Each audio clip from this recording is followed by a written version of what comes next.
Hello, good morning students. आज हम preposition का टॉपिक करेंगे।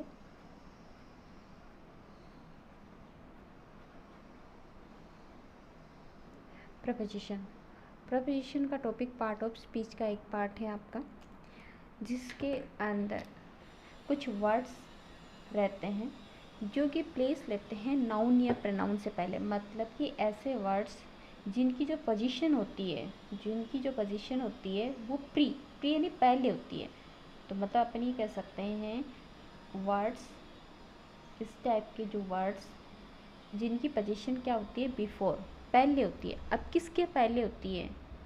बिफोर एनी नाउन और प्रोनाउन। किसी नाउन या प्रोनाउन से पहले जो अपनी स्थिति लेते हैं। अब नाउन या प्रोनाउन से पहले तो कोई भी अपनी स्थिति ले सकता है, वो एडजेक्टिव भी बन सकता है। ठीक है, तो अपन ये कह सकते हैं which take their position before any noun और pronoun and which have a relation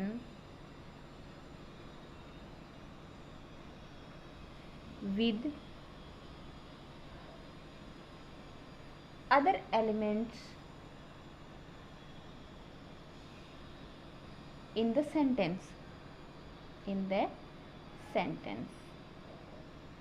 तो अपन यहाँ पे ये कर सकते हैं preposition are words which take their place before any noun और pronoun and which have relation with other elements in the sentence. जो किसी नाउन या प्रोनाउन से पहले आते हैं और सेंटेंस के जो अदर एलिमेंट हैं उनके साथ अपना एक रिलेशनशिप शो करते हैं।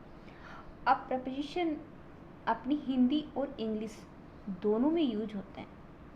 हिंदी और इंग्लिश दोनों में यूज होते हैं, बट दोनों में डिफरेंस क्या है? इंग्लिश की जो प्रपोजिशन है वो तो आती है नाउन या प्रोनाउन से पहले, जहां आप स्थिति बताना चाह रहे हैं उस स्थिति से पहले। और हिंदी में क्या आती है? पहले नाउन और प्रोनाउन आता है और उसके बाद प्रपोजिशन आती है। कैसे? जैसे आप एक एग्जांपल लेके देख लीजिए। अगर मैं लिखूं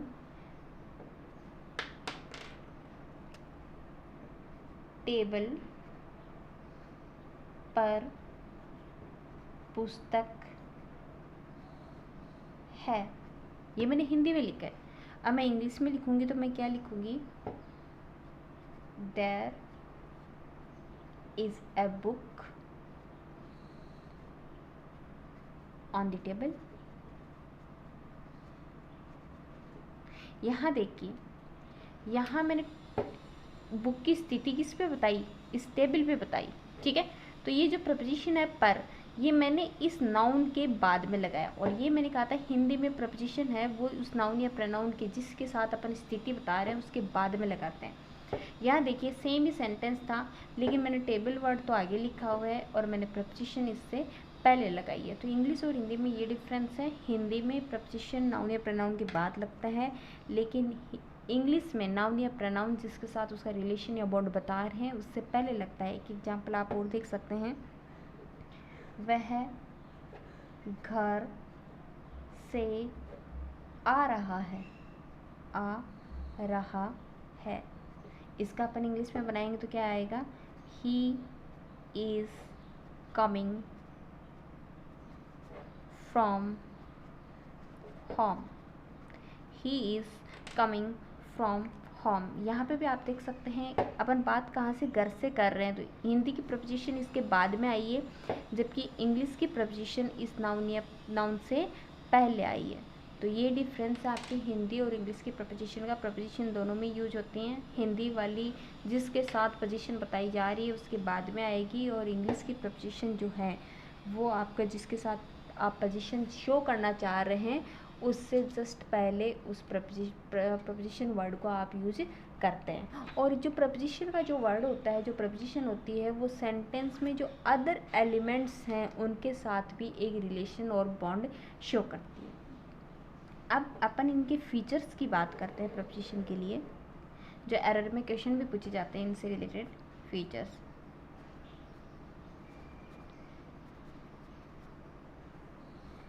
सबसे मेन हमने जब नाउन प्रोनाउन पढ़े थे दैट टाइम अपन ने क्लियर किया था कि प्रपोजिशन जो है वो अपने बाद में हमेशा ऑब्जेक्टिव केस लेगा। ये मैंने आपको नाउन में भी बहुत ही क्लियरली बताया था, अपने बाद में ऑब्जेक्टिव केस लेता है, कभी भी सब्जेक्टिव केस नहीं लेता है। ठीक है, जिसमें मैंने स्पेशली बट वाली प्रपोजिशन भी बताई थी। ठीक है, बिटवीन वाली, जैसे कि एग्जांपल वापस देख लीजिए, between you and me everything is fine, everything is fine. यहाँ पे देखिए, यहाँ यू का सब्जेक्टिव और ऑब्जेक्टिव दोनों यू ही रहता है। सॉरी, यहाँ पे मुझे मी लिखना था, मी। यहाँ पे आई नहीं आएगा। क्यों नहीं आएगा?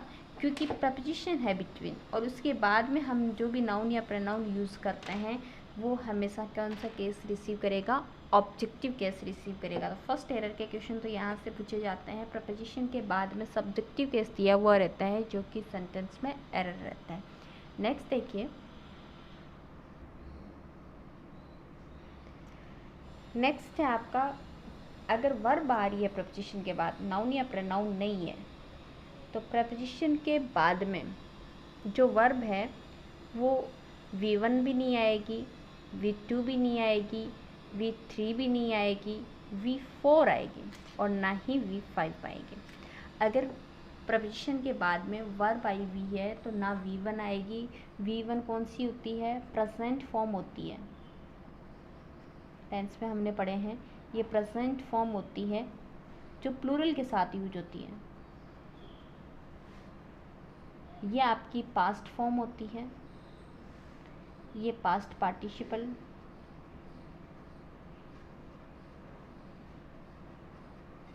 ये आपकी प्रेजेंट पार्टिसिपल,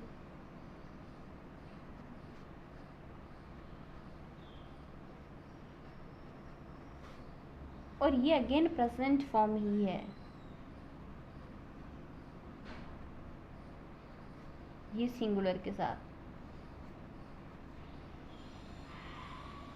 ठीक है, तो मैंने कहा जब प्रपोजिशन आएगी तो प्रपोजिशन के बाद में V4 आ सकती है, वर्ब अगर आ रही है। इसके अलावा कोई सी भी वर्ब दी गई है, इट मीन सेंटेंस में एरर है। जैसे कि एग्जांपल देख लीजिए, मान लो सेंटेंस में आपको ये दे दिया, he aims at solve these problems,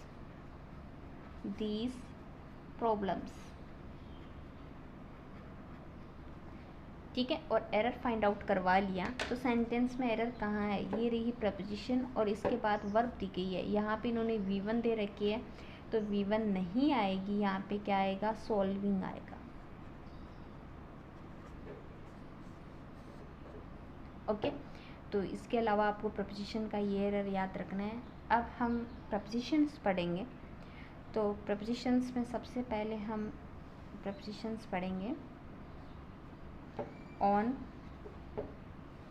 above और ओवर। ऑन, अबव और ओवर। सबसे पहले इनकी स्थिति अपन प्लेस के अकॉर्डिंग देखेंगे, जगह के अकॉर्डिंग। ऑन जो है वो किसी सरफेस के ऊपर किसी थिंग की, किसी पर्सन की, किसी भी चीज़ की स्थिति दिखाता है। ठीक है, तो जैसे कि मान लो ये कोई टेबल है और इसके ऊपर कोई बुक या कोई भी सामान, कोई पर्सन, कुछ भी हो सकता है। ये आपकी ऑन की स्थिति है। ठीक है, अब मैं अगेन लिख रही हूँ, ये अबव की स्थिति है। ठीक है, सबसे पहले इन दोनों को देखते हैं। ऑन कब यूज होगा? टच के साथ, मतलब कि कोई थिंग और प्लेस को, उसकी स्थिति को, उसकी पोजीशन को, when you are showing anything or persons, place or position. ठीक है, विद द टच, टच के साथ आप उसकी स्थिति बता रहे हैं विद अनदर एलिमेंट, किसी दूसरे एलिमेंट के साथ, तो वो ऑन का यूज़ करेगा। जैसे कि मान लो मैं ये लिखूं कि बुक है वो टेबल पर पड़ी है। ठीक है, तो बुक टेबल पर पड़ी है, इट मीन्स ये जो बुक है ये वन थिंग है और दूसरी थिंग आपकी टेबल है, इसके साथ इस स्थिति को आप बता रहे हैं। तो ये जो बुक है इसकी सरफेस को टच करते हुए पड़ी है, ठीक है, टच करते हुए पड़ी है विदाउट एनी मोशन।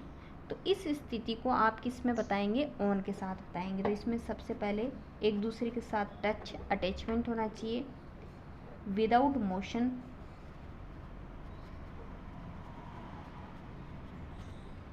ठीक है। अबव क्या होता है, ये भी किसी एक थिंग या पर्सन जो भी एलिमेंट है उसको दूसरे के साथ, दूसरे के लिंकअप के साथ शो करता है, बट ये विदाउट टच की बात करेगा। ये देखो गैप है, विदाउट टच,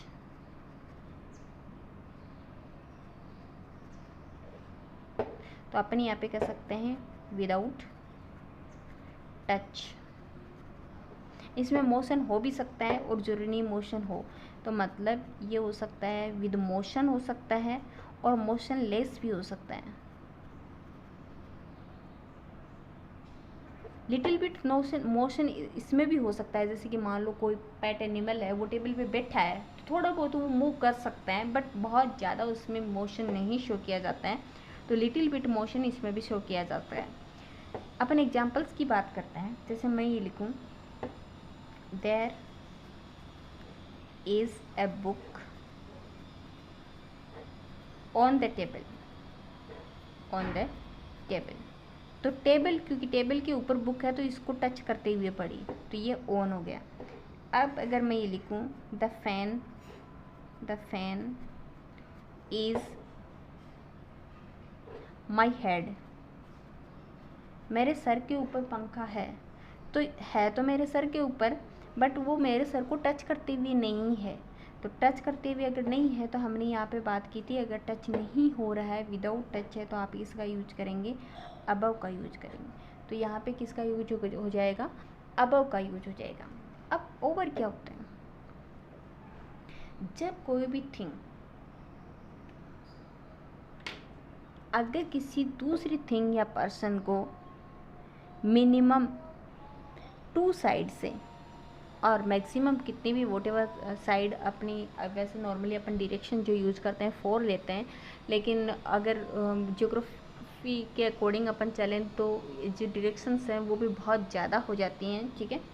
तो उस सिचुएशन के अकॉर्डिंग कोई भी थिंग जो भी है या कोई भी सिचुएशन है वो किसी को 2 और मोर 2 साइड से कवर कर रही है, ठीक है, कवर विथ 2 और मोर 2 साइड, 2 या 2 से ज़्यादा साइड से अगर कोई चीज़ कवर कर रही है, दैट कंडीशन में आप ओवर का यूज करेंगे। जैसे पुलिया के लिए यूज़ करते हैं, और फ्लाई क्यों यूज़ करते हैं, क्योंकि वो वन साइड से अर्थ से कनेक्टेड होता है, दूसरी साइड से वापस कनेक्टेड होता है, बीच से उठा हुआ है, तो 2 साइड से, मान लो उसके नीचे जो भी चीज़ है उसको वो 2 साइड से क्या कर रहा होता है, कवर कर रहा होता है। दैट कंडीशन में आप किसका यूज करेंगे, ओवर का यूज करेंगे।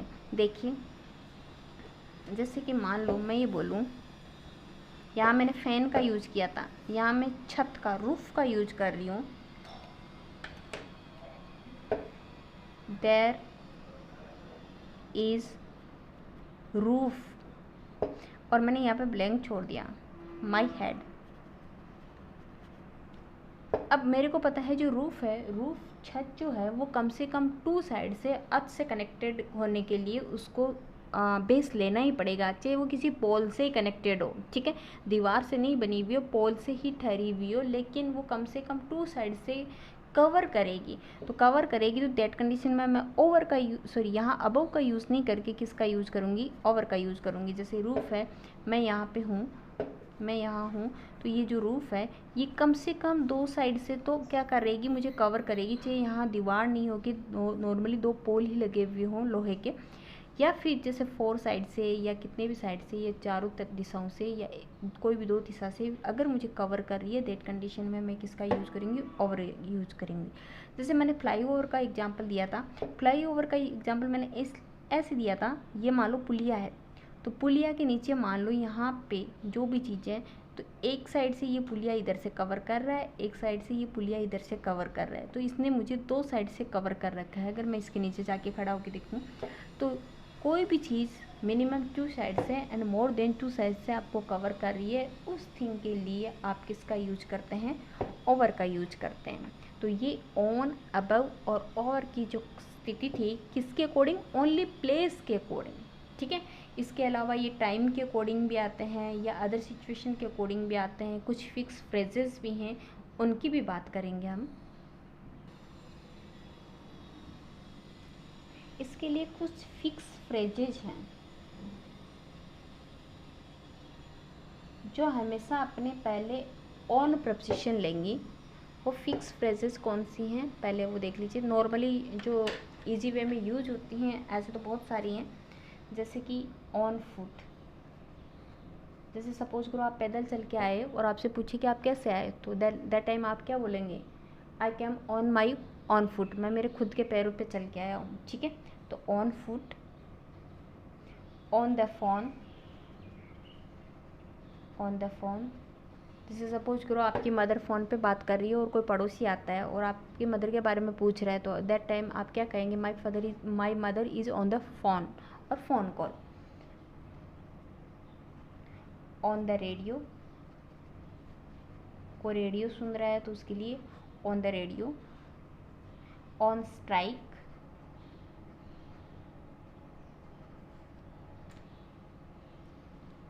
ऑन लीव,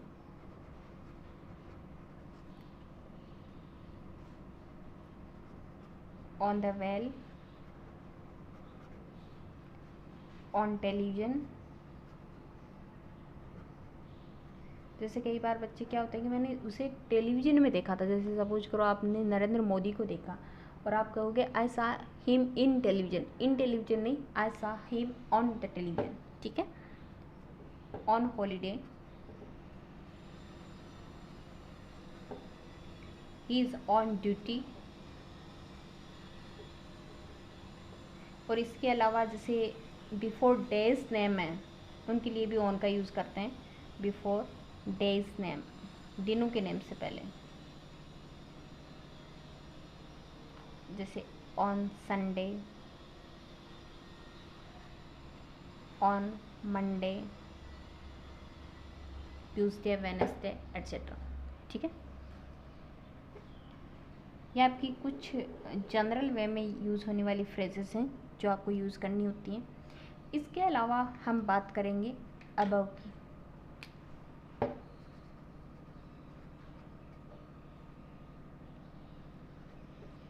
अबव को मोर देन के लिए यूज़ किया जाता है। मोर देन, अगर आप किसी नंबर को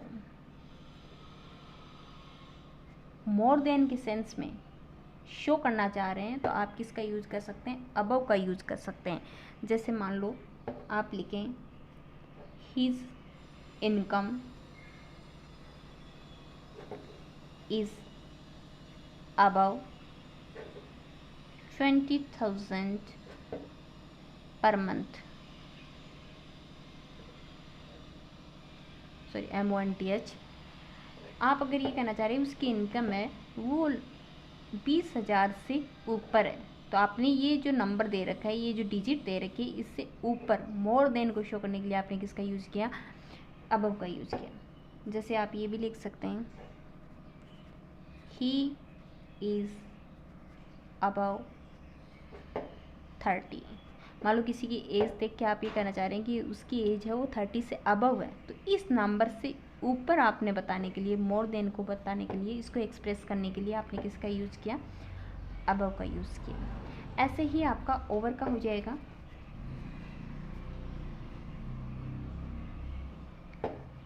over normally as,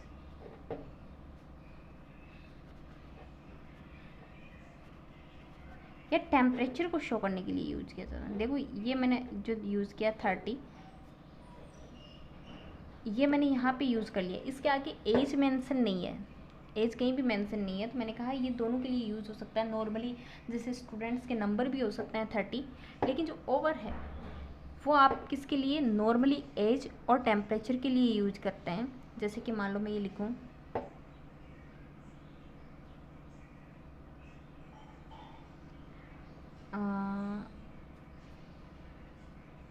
today it is over 30 degree Celsius, कि आज ये लगभग 30 डिग्री सेल्सियस से ऊपर है। नीचे के बताने के लिए बिलो का यूज़ करते हैं, लेकिन बिलो अभी अपन नहीं पढ़ रहे हैं, इसलिए मैंने बिलो यूज़ नहीं किया है। ठीक है, तो इसको बताने के लिए आपने किसका यूज़ कर लिया, और का यूज़। और यहाँ पे भी जैसे एज अगर बताई जा रही तो आप ये क्या लिख सकते हैं, ही इज़ और 30। ठीक है, कोई चीज़ सफिशिएंट से ज़्यादा यूज़ कर ली जाती है, ठीक है, मोर देन सफिशिएंट। ओवर का यूज़ किसके लिए यूज़ किया जा सकता है, मोर देन सफिशिएंट या नीडेड। इससे ज़्यादा कोई चीज़ अगर आप एक्सप्रेस करना चाह रहे हैं, दैट टाइम भी आप ओवर का यूज़ कर सकते हैं। जैसे कि मान लो मैं ये लिखूँ, ओवर थिंकिंग, ओवर ईटिंग। ठीक है, कि जितना खाना चाहिए था उससे ज़्यादा खा लेना, जितना सोचना चाहिए था उससे ज़्यादा सोचना। तो जितना नीडेड थी उससे ज़्यादा अगर कोई चीज़ को आप शो करना चाह रहे हैं, उसके लिए भी आप किसका यूज़ कर सकते हैं, ओवर का यूज़ कर सकते हैं। ठीक है, इसके अलावा ओवर और बिलो का एक थोड़ा सा अलग सेंस में भी यूज़ किया जाता है। देखिए कैसे, दो एग्जाम्पल लिख रही हूँ मैं। He is above my thought. एक एग्जाम्पल मैं लिख रही हूँ, he is below my thought. अपन किसी के लिए कहते हैं ना कि कोई जितना आपने सोच रखा था उससे कोई ऊपर निकल गया हो, तो परे या ऊपर के बताने के लिए किसका यूज़ किया आपने, अबव का। और नीचा दिखाने के लिए, नीचा या गिरा हुआ बताने के लिए किसका यूज़ करते हैं, बिलो का। किसी भी पर्सन के लिए आप यूज़ कर सकते हैं, ही इज़ अबव माई थॉट, मैंने सोचा था उससे भी ऊपर निकला ये, तो ही इज़ बिलो माई थॉट, मैंने सोचा उससे भी गया गुजरा या नीचा निकला। तो इस सेंस में भी इनको नॉर्मली स्पोकन में यूज़ किया जाता है। और ये आपके थे ऑन, अबव और ओवर। ठीक है, नेक्स्ट जो प्रपोजिशन है वो हम नेक्स्ट क्लास में देखेंगे। Thank you very much.